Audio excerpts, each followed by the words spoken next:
My name's Grant Gibson. I'm the co-founder of Material Matters, which is a new fair that's opening at the London Design Festival from the 22nd to the 25th of September.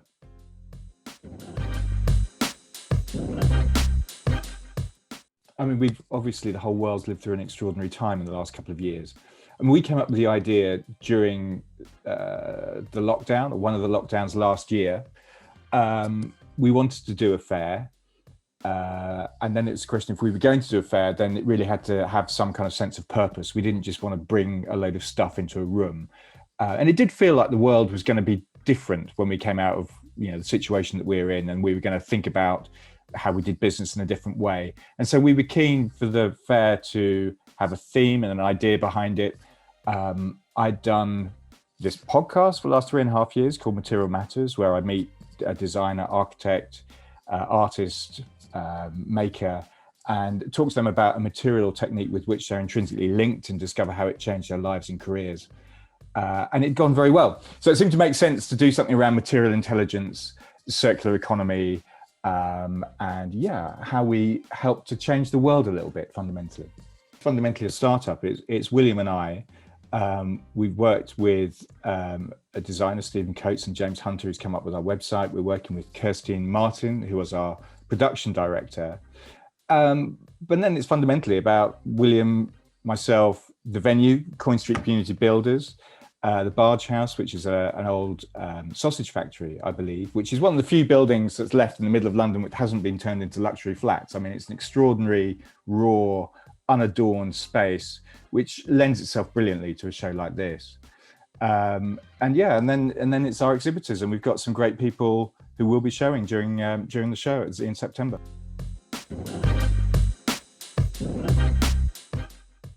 We obviously talk to a lot of people. I've done 80 episodes of the podcast, so that's where we started. Let's put it that way.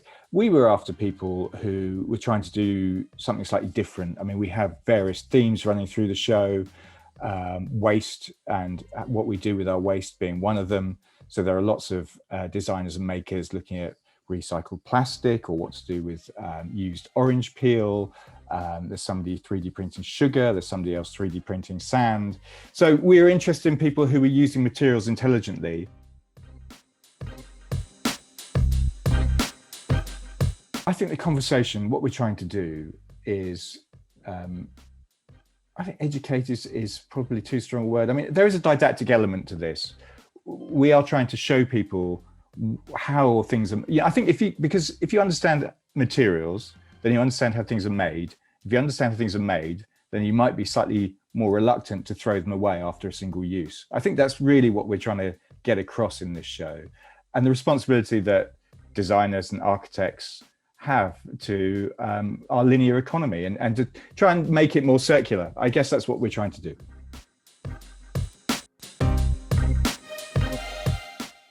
Before I did the podcast, I was a journalist. I'd edited magazines like Blueprint. I'd worked on the RIBA Journal. I'd edited a magazine called Crafts. And up to a point, really, the podcast was an extension of that. I mean, have I learned anything new or shocking? That's a really good question. No, I mean, I think I've learned more about the people that we have in the show. I mean, what I'm kind of interested in Material Matters, the podcast, is discovering how work or a material can help shape somebody's life and career. That's really what I'm interested in. I mean, certainly there have been moments where I've talked to Amin Taha about constructing buildings in stone. And he's come up with a theory that if you work in stone and cross-laminated timber, actually your building could be carbon negative. So in other words, technically in theory, if he's right, the construction industry, rather than being one of the biggest emitters, it could become actually a kind of way of soaking up carbon. So I guess that's one of the more interesting things that has come out of the podcast in a kind of technical way. I mean, there's been lots of conversations on a personal basis about dealing with or how many of the people I've spoken to have been diagnosed with dyslexia, which is quite interesting. We have a talk about that in the fair, actually, as part of our talks program.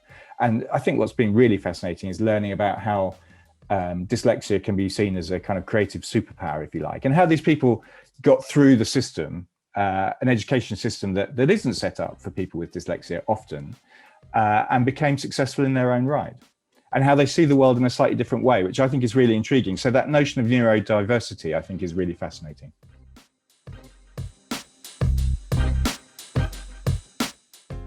Well, in terms of our talks program, I mean, there's going to be materials involved. Obviously, we have a talk about what's called Life in Plastic, which is looking at how designers are working with plastic, often recycled, and maybe that we need to re-examine plastic's reputation. There's a talk where we look at future materials, how we're going to use materials in the future, how we dispose of them, how we reuse them, and what that means for society going forward. We have a conversation between the design writer Max Fraser and the Leia founder Benjamin Hubert, which is celebrating Leia's new book that's coming out. Leia will be taking a big space in the show, kind of looking at their work from the past 10 years and celebrating the fact that they're launching this book, which is being published by Phaidon.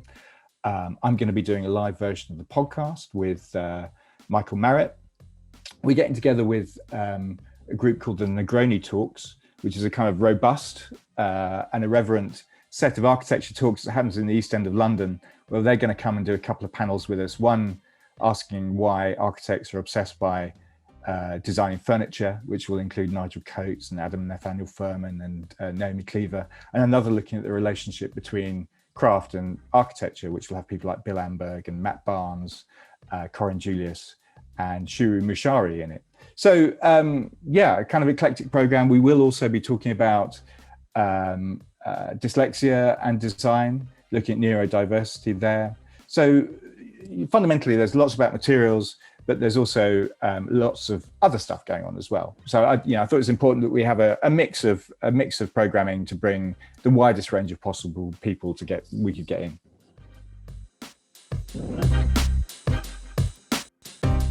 Well, I've been kind of on the design scene before the London Design Festival started. I remember the first edition of 100% Design on the King's Road in 1995, where there was a genuine kind of thrum in an expecting crowd that was queuing along the King's Road to come into this tent opposite what's now the Saatchi Gallery.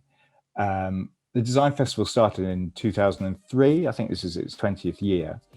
And it's become a fixture on the calendar. I actually launched the little red guidebook that they did back in the day. And back then it was 150 or so events, I seem to recall. And now it's hundreds and hundreds across the calendar, across the capital, kind of all in various different parts. So people can visit particular areas and spend a bit of time in one place in the city, because London is a big city, as you know, and you can spend potentially a lot of time on transport. Well, having these various different zones and areas means that people can spend time in one place. And we're part of the Bankside Design District, where there'll be a bunch of other stuff going on as well as us. There'll be studios in Oxo Tower, for instance, opening up, and there'll be lots of activities. So that's certainly somewhere to go.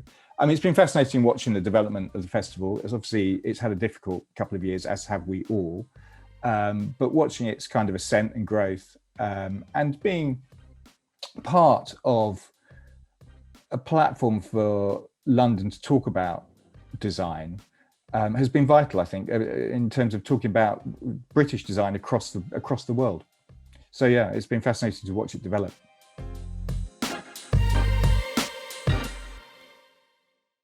I think when you do something virtual, like a podcast, it's really kind of important to do something physical as well. It makes it feel more tangible. It means you meet your audience. You can't meet them all, obviously, because as you point out, there are listeners around the globe. We get 20% from North America alone. But I think really my thinking behind that was we were keen to do something for London. I've been based in the London, well, William and I have been based in the London design scene for 20 plus years. And we were keen to do an event that spoke to the scene we grew up in, really, and the city that we both love. So, yeah, I don't necessarily think I thought about the kind of global versus local question in that sense. It just seemed to be intuitive that if we were going to do something globally, if we were going to do something physically, we were going to do it in London because that's our home And that's the kind of community that we've been part of and writing about and talking to for 20 plus years.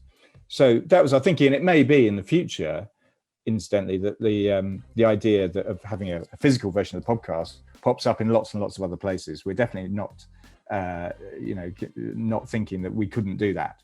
But London seems to be the place to kick it off because it's where we live.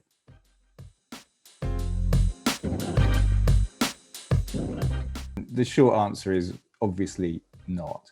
And I'm always slightly cynical about people in the design industry saying that design can change the world. I mean, design can help the world, but only if business, government, society, there's the will for design to help change the world. I mean, I think we don't make any huge claims that we're changing the world or going to transform it through this fair. I think what we can do is we can show how we can make things a little bit better. And I think that's, at this level at least, that's design's job. What can festivals do? It can raise questions, it can open debate, it can illuminate problems that designers can help solve, but actually it needs to bring other people in to help finally bring solutions to some of those problems. It's not just design, it's not just architecture. We've got to stop working in silos that various different disciplines, professions, business people, politicians, we need to work together. And until we do, certainly in this country, design will be a slightly fringe activity, I would argue.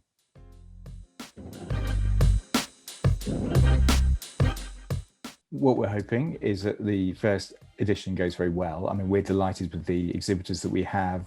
We're hoping lots of people come and enjoy the fair, and that it provokes some discussion and argument and debate and thought. And after that, I feel we have a brand, and it's a question of how we extend it in a way that's kind of sustainable and doesn't overextend it, if that makes any sense. So, the fair idea, I mean, that could pop up in other places.